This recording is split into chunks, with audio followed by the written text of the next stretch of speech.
What's up, CEOs? It's so good to be back. If you're watching this, then you're probably watching the replay. So put replay in the comments so that I know what's like a good time for these talks.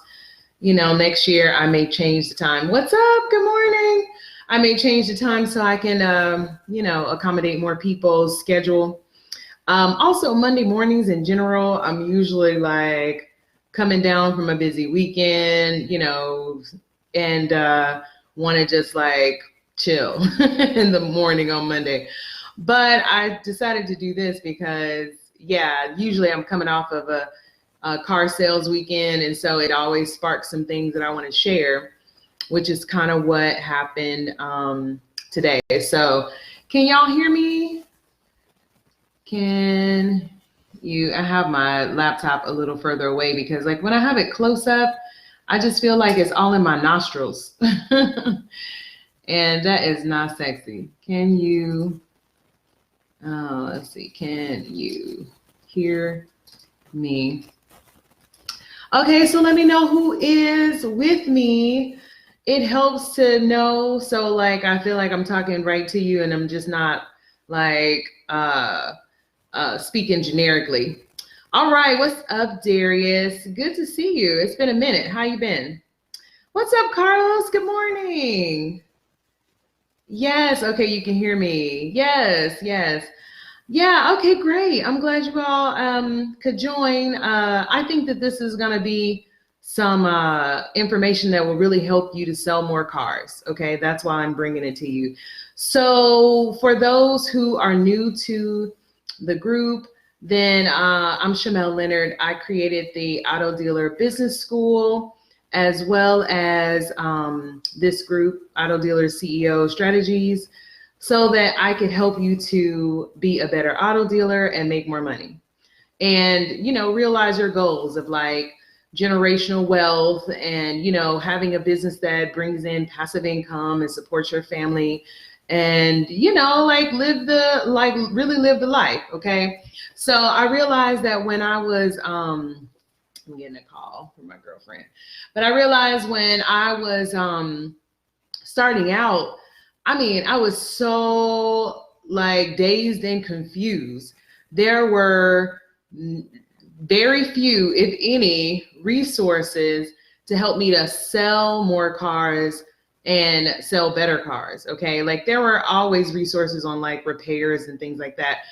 But like actually the business of selling cars, like nothing. Okay. So I was like, after I got out of my feelings, I was like, yeah, I need to definitely help. Like I have some information to give and I need to be able to turn my mistakes into something great. Okay. Like I'm not necessarily proud of my mistakes, but it is what it is. Okay. So let me give them to you so you can learn from them as well. Good morning, Joel. So this weekend I was selling a car and the transaction went so completely well. And what I mean by that is it was just, and not that they don't usually go well, but like it left me wondering, like after, like this guy completely trusted me. He was, just very open to everything I said. It was just like the easiest transaction. And they pretty much go smooth, for the most part. But this one was just like oddly easy for me. And I was like, so I had to stop and reflect, like, one, why did it go so easy? And then I had started thinking about like, good morning, Eric, how you doing? And I had to start thinking about like back in the day when I was young. Okay, back in the day, I was making a joke, but I don't know if you guys know that song. But back in the day when I started out, on how I felt like a shady dealer most deals. Like I felt like I was kind of rushing or hurrying up the deal, so it could just happen and I could get the money. and and go on to the next. So good morning, Dre. So that's what sparked today's topic. Was like, I remember feeling like a shady dealer. I mean, real talk. I felt like a shady dealer because I didn't know enough about my business. And there are 5 things that I've identified that made me feel like a shady dealer. And if you ever feel like a shady dealer when you're selling cars, then maybe it's one of these 5 things. Or these customers, they look at you, and when they see or spot one of these 5 things, they're like, this might be a little shady. So number 1, not knowing anything about the car. Okay. So let me just say that customers prefer to buy from private parties because they know about the car. They know history. Okay. So like, if you're a dealer with a small lot or like a small amount of inventory, the customers kind of expect you to know about the car. Okay. If you're a dealer with like 100 cars on your lot, then for the most part, they're like, okay, you don't have a connection to the cars. They kind of understand that, expect that. But when you have like 10 cars on your lot, 20 cars on your lot, they're like, why is it that you don't know nothing about these cars? Like, what's up with that? Okay, so know something about your car, okay? And I go through all the stuff to know about your car, and like how to be like basically a detective to find out the history of your car and to know a lot about how it works. I go through that in the sales training that I offer. So if that's something that you need, if you want to figure out how to know more about your cars, then you can schedule a strategy session or email me to get access to that sales training. But yeah, know something about your cars. Okay. So that's number 1. Any questions? Yeah, let me know if you have any questions. And then also, I want to hear from you if you have some things that a customer brought up to you that made you feel like a shady dealer, like after the fact. Like once they brought it up, you were like, ooh, I kind of feel a little shady. Okay, so if you ever, you felt a little grimy, then let me know what it was that made you feel that way, okay? Because this is just from my own experience, but I do want to hear if there are other things that, you did or didn't do that was like, I think I want to do that better next time, okay? All right, so that's number 1, not knowing anything about the car. Number 2 thing that will make you look like a shady dealer is dirty oil. The customer that knows nothing about cars knows to check the dipstick. Like, that's just like car buying 101. They don't know jack about cars. They have no idea what's up with these cars, but they know one thing and one thing only is to check the dipstick to see if it's got dirty oil. So get an oil change at the very least, and not only just dirty oil, but also low oil, like not enough oil or too much oil or any of those things. Like, make sure, if nothing else, you get an oil change, you refresh the oil, you refresh the air filter, okay, and you make sure that it has the adequate amounts of oil in there. And the other thing, I'm always surprised that dealers don't do this because it drives better, especially if it was driving on too little oil or too much oil. Okay, it just drives better, so it makes for a better test drive to just like have the proper amounts of oil and have it clean. Okay, can I get an amen? No dirty oil, y'all. That makes you look shady. All right, number 3. This is something that I would have to say. I guess I'll just say it. I lost what I was about to say, but number 3 is discounting your price. Okay, so I feel like I'm hitting a lot of people hard with that one because I know how it is. Like, sometimes we get thirsty for these deals. We get thirsty for these sales. We'll be like, oh, okay, all right.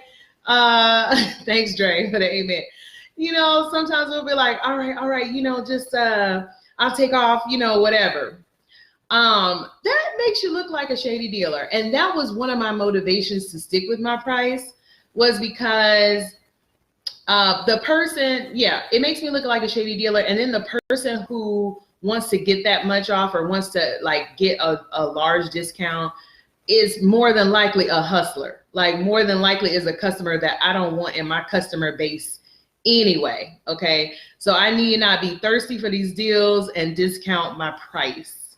All right. So yeah, discounting your price is like, because if you was really about your business, like you wouldn't be discounting your price this much. And if I was going to buy a car, the kind of personality type I am as a customer, that's a red flag for me. And I want more customers like me because I feel like I'm a good type of customer. All right. So like if I'm going to a car and going to buy a car and the dealer is like, oh yeah, I'll give you $400 off. I'm like, what's wrong with this car? Why you want me to take this car off your hands so fast? Like, what's going on? Okay, Dre says it let the engine sound better too. Yeah, the oil, it makes the engine sound better too. So come on, y'all. Like, get the oil straight, okay? So I'm looking at my notes. Okay, so that was number 3, discounting price. Any questions? Y'all are kind of quiet except for Dre. Appreciate your input, Dre. And what's on the bottom of my cup?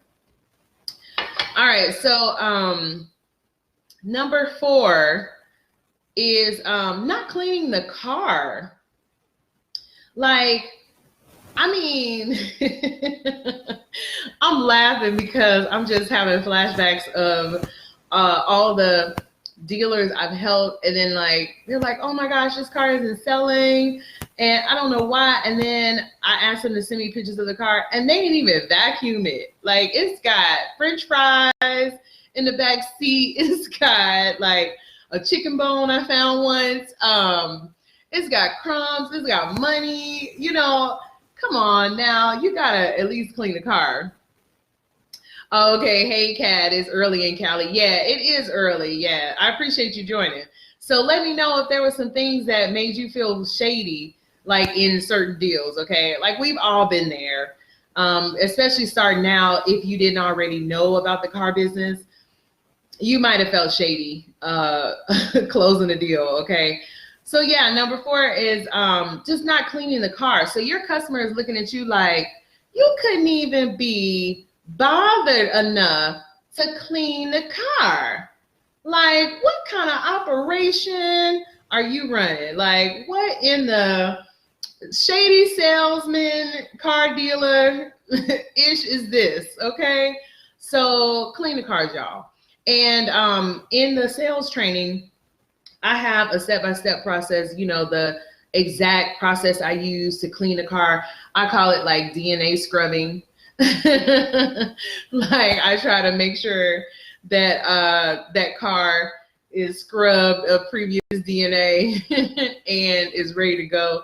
And it's not really that difficult, especially if you know what you're doing or you know how to do it or you get the right tools. So if that's something else you need, then email me or schedule a strategy session so we can talk more about it, okay? All right, so any questions? No cards, business cards. Oh, no business cards. Oh, that's a good one. That's a good one. I didn't even have that on there. That's a good one. Okay, so Kat said no, Kat Auto Sales says no business cards. Yeah, like not having a business card is like really, what kind of operation are you running here? Basically anything that's like, what kind of dealer are you that you don't do these basic things for your business? Okay, the heartbeat of your business is sales, and this is your product, and your product looks like this? Like, come on. And then that leads me into number 5, which is not following up with your customer. Okay, so no judgment. In the very beginning, I was scared to follow up with my customers because I didn't want them to say anything happened to the car. Okay, so I was very hesitant to interact with them after the sale, but that makes you look like a shady dealer. Anybody who is about their business, any business about business, follows up with customers. Okay, So follow up with your customers. You get junk mail in your mailbox from companies that are following up with you. That's just what business does. They follow up. They try to retain customers or make them repeat customers. That's just what business does. And if you're not doing what businesses do, then you look shady. It's like, I don't want to buy from this person because they're not even about their business. No news is good news. Right. But just find a time that makes you feel comfortable to follow up with your customer, and then also have your customer service like script available, if you will. Like, what if they do say something happened to the car, something was wrong with the car, or they discovered something wrong with the car? What if they do say that? Then what? So what is your response? What is your reaction? So already have that prepared so that you circumvent any issues in the future. Okay, so you're like being proactive. You're like, okay, I'm in front of this instead of like reacting to it. Okay, so yeah, just to go over them again, and like, yeah, thanks for sharing the business cards. That one was a good one. Let me know if you have any other things that made you just kind of feel shady in selling cars. And if you have any questions, okay? But yeah, just going over the list again is not knowing anything about the car, having dirty oil or the wrong amount of oil, discounting your price, being thirsty, basically, not cleaning the car, and not following up with your customers. So if you need some help being about your business, feeling like you're a business, because that's the other thing. It was hard to figure out, like, if I was just a person selling cars or if I was a business, like where is that line? Like, what makes you one or the other, right? So there are certain things that make you a business, and you need to step into your business identity. Eric says, me in the parking lot at McDonald's. Yes. For some people. So I have to say that I do meet in the parking lots. Now, I have a lot of people come from out of town to buy cars. Like, I will have people come from, so I'm in Atlanta, and I'll have people come from like Chattanooga or Macon or etc. Most people come to the office, but sometimes I have the car at home, and I'll just agree to meet them, somewhere close. And then I live north of Atlanta, so then it's convenient if someone's coming down from Chattanooga instead of going deeper into the city. So, but I do feel you. Yeah, like meeting in the parking lot of the McDonald's. It's like, why are you like meeting here instead of at your office? Okay. But yeah, especially in Georgia, we only need a small office to do business. And a lot of times that small office is too small to even have people in there. Okay, so I know a lot of dealers do meet people at different places, even though that is not what you're supposed to do. But I do know people do that. But just make sure that you have your professionalism on. Like, if you're meeting somebody somewhere, then you need to have some things that identify you, like your business cards, like, a name tag, maybe, just some things that still make you about your business, but definitely, yeah, meet in a shady place. Any other comments on like what makes you feel like a shady dealer?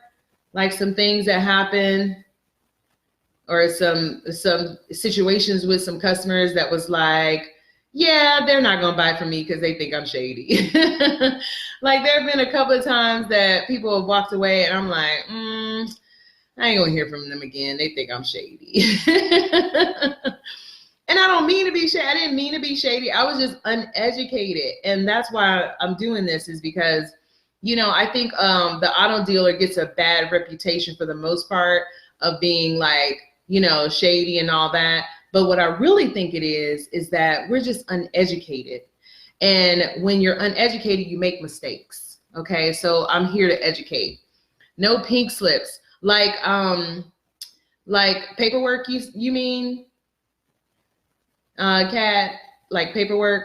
So yeah, like not having receipts or things like that. Like definitely. If someone gives you money, you got to give them something in return to say, you gave me money and this is how much money. Oh yeah, like changing the price or anything like that on the paperwork. Yeah, yeah, like have your paperwork. Okay. So on the flip side though, because I remember in the very beginning when I was stumbling through the paperwork, um, and I felt like I might be appearing as shady because I didn't know how to do the paperwork, just tell your customers that you're new. So you don't feel shady because you don't know how to do the paperwork. Okay. It's your first time. So allow yourself that, what happens during the first time. The first time doing anything is going to be awkward. If at the very least, it'll be awkward. Okay. So just let your customers know that. So yeah, any other things that make you look like a shady dealer? Any other things that afterwards your customer walked away and you were like, they don't trust me. They are not going to buy. I'm not going to hear from them. Because those people, they're like, oh, I'll call you, or we have a couple of other cars to look at, so we'll let you know. 9 times out of 10, that's a no. Even though I have had some people to come back, like they're just those research type customers that want to consider all their options before they make a decision.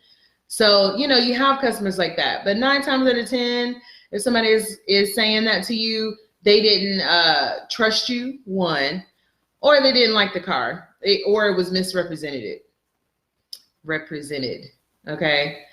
So any other questions?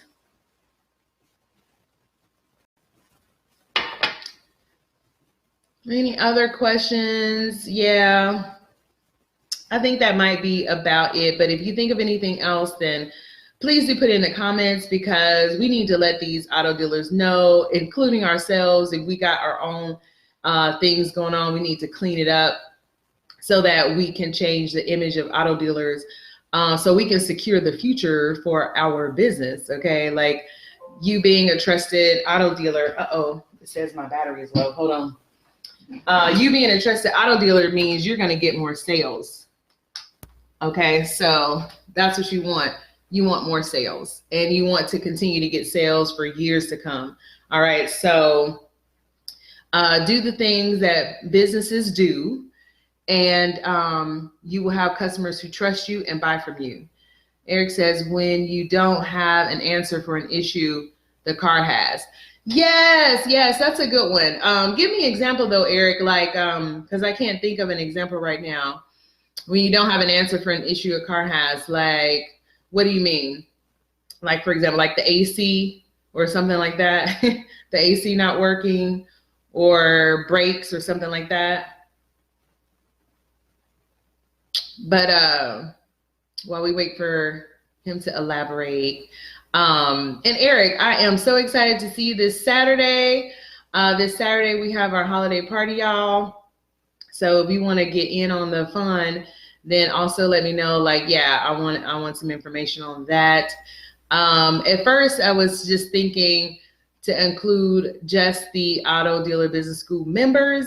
However, I have invited a few people who have had strategy sessions and who are considering joining the Auto Dealer Business School family. So if that's you, then let me know so I can give you the deets, so you can meet up with us on Saturday. But yeah, Eric, let me know what you think, what you were thinking when you were typing that, when you don't have an answer for an issue the car has. So yeah, like, even if you're not going to fix it, I'm just going to kind of go from what I think you mean.